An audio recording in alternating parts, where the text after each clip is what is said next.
When we look at the fiscal deficit in America, it's easy to see it as a matter of money, dollars in, dollars out. But in reality, the deficit is a mirror reflecting a deeper issue, a breakdown in moral responsibility. The way a nation handles its finances says more about its values than it does about its economy. A deficit isn't just a gap in a budget, it's a gap in discipline, in leadership, and in vision. When a government continually spends beyond its means, it demonstrates a mindset that disregards accountability, much like a person who maxes out their credit cards without a plan to repay them. This isn't about numbers, it's about stewardship. Stewardship is a kingdom principle. It means managing what you've been entrusted with, not just for your benefit, but for those who come after you. When we borrow beyond our capacity, we are not managing, we are consuming. And when that consumption becomes a pattern, we shift the burden to generations who had no voice in the decision. That is not just financially unsound, it is morally unjust. It is the opposite of what Scripture teaches about leaving an inheritance to our children's children. The deficit reflects our culture's addiction to short-term comfort. We want the benefits now and defer the responsibility indefinitely. But the truth is, a nation cannot escape the consequences of financial neglect. Sooner or later, the weight of that debt becomes a chain, limiting opportunity, weakening sovereignty, and forcing decisions that no longer come from a place of strength, but of survival. A fiscal deficit is always preceded by a leadership deficit, and when leaders lose sight of purpose and principle, the economy is the first to reveal the consequences.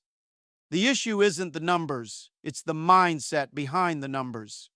A nation's economy is simply the outworking of its internal values. You cannot correct the numbers until you correct the heart of the people who create those numbers.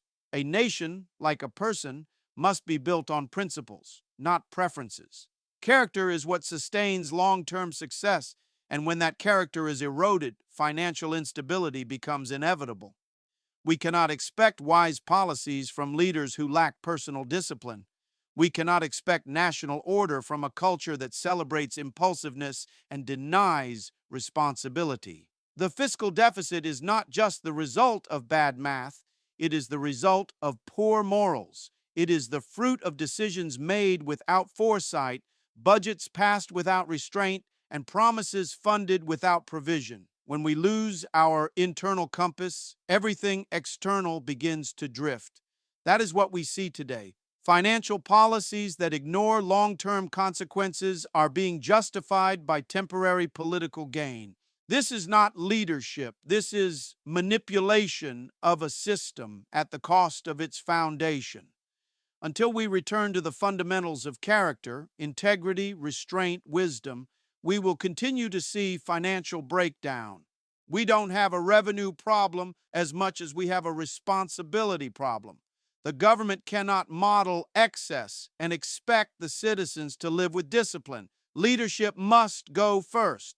Leaders set the standard, and where there is no standard, people do what is right in their own eyes. That is when nations falter. Correction begins not with new programs or tax codes, but with a transformation of values. When we value integrity over image, principle over popularity, and legacy over luxury, we will begin to see change. Money is never the real problem. It simply reveals the condition of the heart.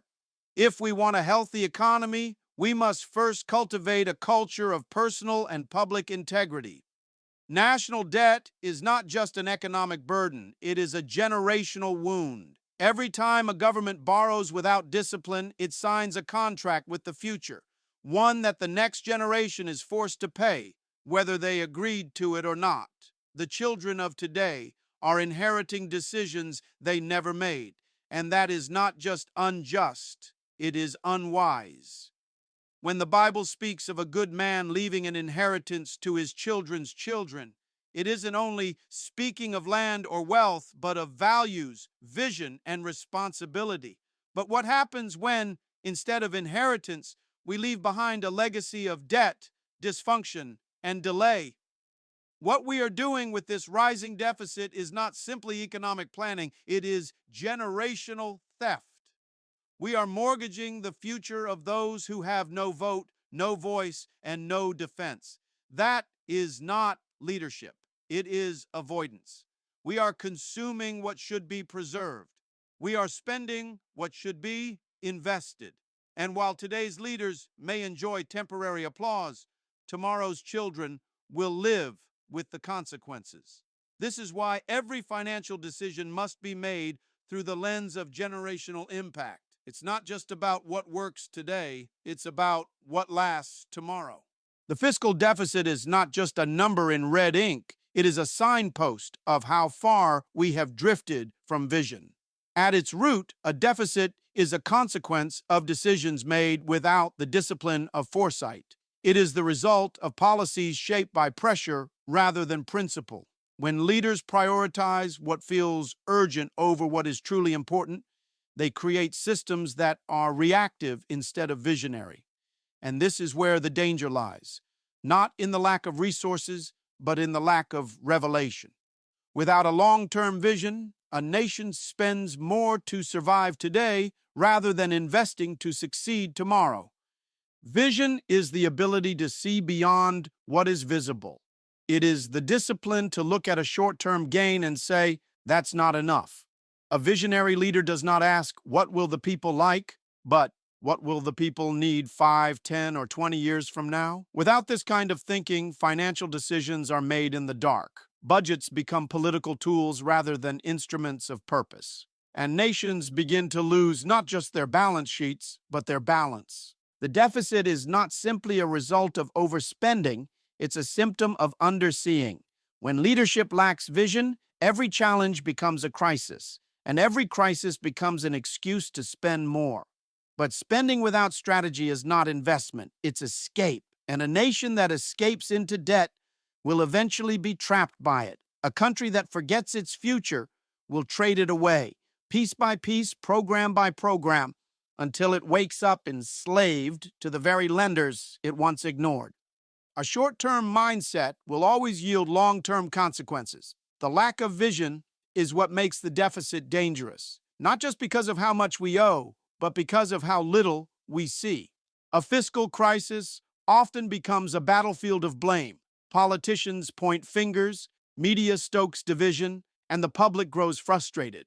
But the truth is that the deficit will never be fixed by accusations or excuses. It demands leadership, bold, wise, and courageous leadership that looks beyond popularity and embraces responsibility. When a nation faces a financial crisis, it is not the time to retreat or argue. It is the time for leaders to rise up and take ownership of the problem. Leadership means accepting the hard truths and making decisions that may be unpopular but necessary for the greater good. Blaming previous administrations or external factors only delays the healing process.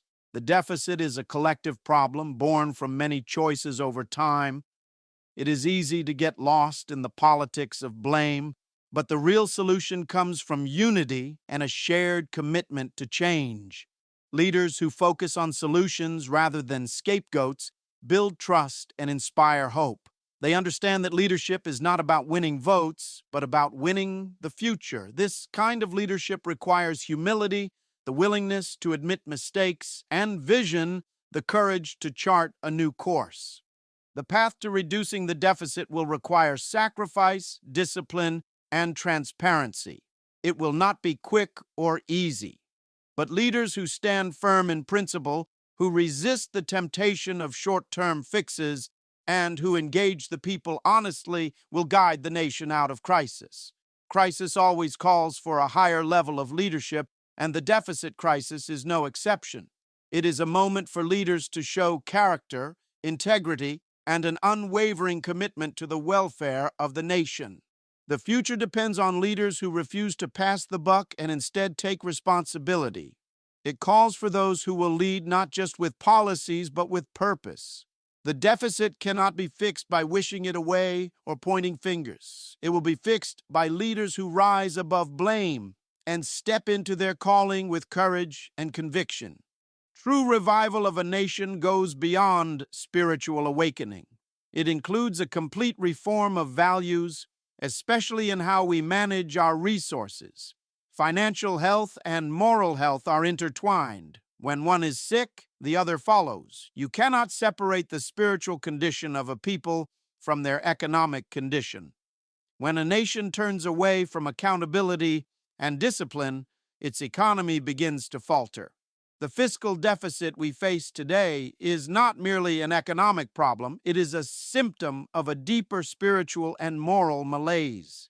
To heal the economy, we must first heal the heart of the nation. Accountability is the foundation of reform. It requires leaders and citizens alike to be honest about their actions and willing to face uncomfortable truths. Discipline is the companion of accountability. It means saying no to excess and yes to restraint, even when it is difficult. When a culture values immediate gratification over long-term responsibility, debt becomes a way of life. This is why true reform must involve a shift in mindset from entitlement to stewardship, from consumption to preservation. Righteous stewardship honors what has been given and prepares for what is to come. It sees resources not as endless to be exploited, but as sacred trust to be managed wisely. When a nation embraces these principles, it begins to reverse the cycle of debt and deficit. This kind of reform cannot be legislated alone. It must be embraced at every level of society, starting with individuals who commit to integrity in their personal and financial lives. Revival includes a return to values that promote honesty, diligence, and sacrifice. As people renew their commitment to these values, they create a culture where economic policies reflect character and vision. When the heart changes, the economy follows. The road to recovery starts with reform, both spiritual and fiscal, because the two are inseparable in the destiny of a nation.